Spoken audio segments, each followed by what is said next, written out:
আপনি দেখছেন news now, আমরা জানি কোনটা খবর। আরজিকর কাণ্ডের মাঝেই দেশের অপর প্রান্ত উত্তরপ্রদেশ থেকে ফের উঠে এলো এক ধর্ষণের অভিযোগ।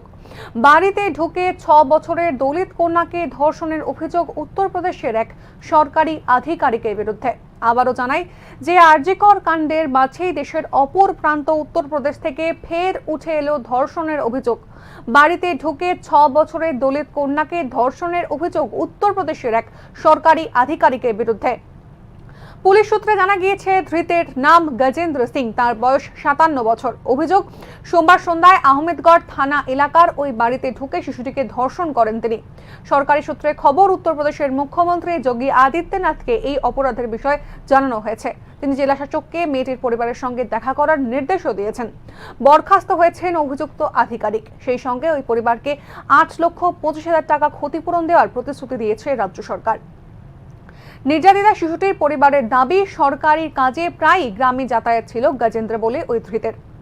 ঘটনার দিন তারা বাড়িতে ছিলেন না, খামারে কাজে গিয়েছিলেন ওই শিশুটির পরিবার পরিজনরা। ঘরে একাই ছিল বছর 6-এর ওই কন্যাটি। উঠোনে প্রতিবেশী এক শিশুর সঙ্গেই খেলছিল সে। তখনই অভিযুক্ত বাড়িতে ঢুকে ওই বাচ্চা মেয়েটিকে ধর্ষণ করেছেন বলেই অভিযোগ।